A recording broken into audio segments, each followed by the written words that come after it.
Lifeguards have many duties, one of the most important being watching the water.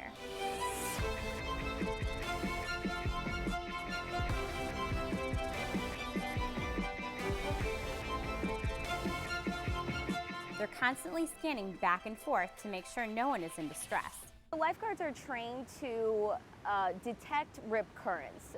It's a very hard thing to do, but them being up a little bit higher on their lifeguard towers, it's easier for them to see. So if they see a rip current, they immediately keep bathers out of it by whistling them, using their flags, trying to get them out of it just to prevent any kind of rescue. If they do get caught in it, our lifeguards are very well trained to get in the water, get to them quickly, and get them out safely. Officers and EMTs monitor the beach on ATVs or in patrol vehicles, watching the water as they drive by and looking for anyone in distress. They may also look at beachgoers on the sand to see if anyone may be experiencing heat exhaustion or other illnesses. During peak beach times, as many as 60 to 80 lifeguard towers may be manned each day. We have two different towers. It's our base tower here, and we also have our regular lifeguard towers, which are made out of wood.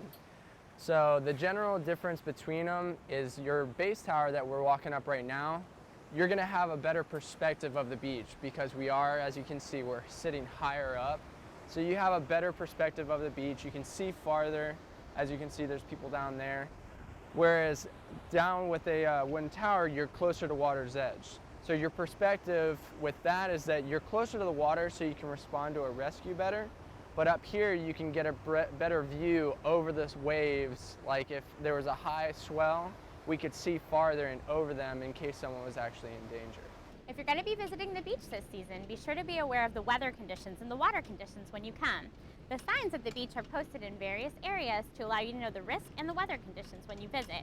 You may also ask a lifeguard when you show up to the beach if you're not sure of where a sign is located.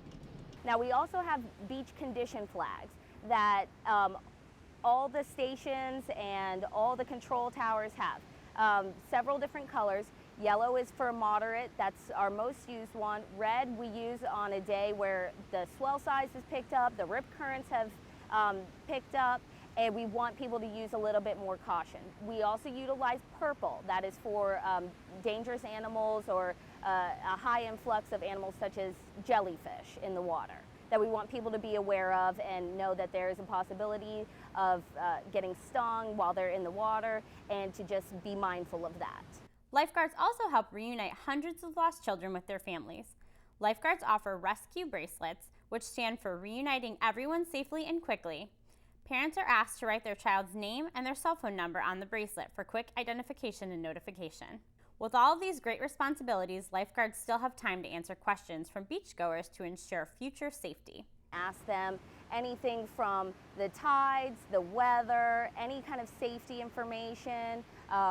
Lifeguards can provide all kinds of tips for them as far as sunscreen and where to park and how to keep an eye on their kids, and most importantly, the condition of the water. Lifeguards are on the beach to help prevent beachgoers from getting into dangerous situations, but they can also be lifesavers. For Volusia Here and Now, I'm Kendra Lee.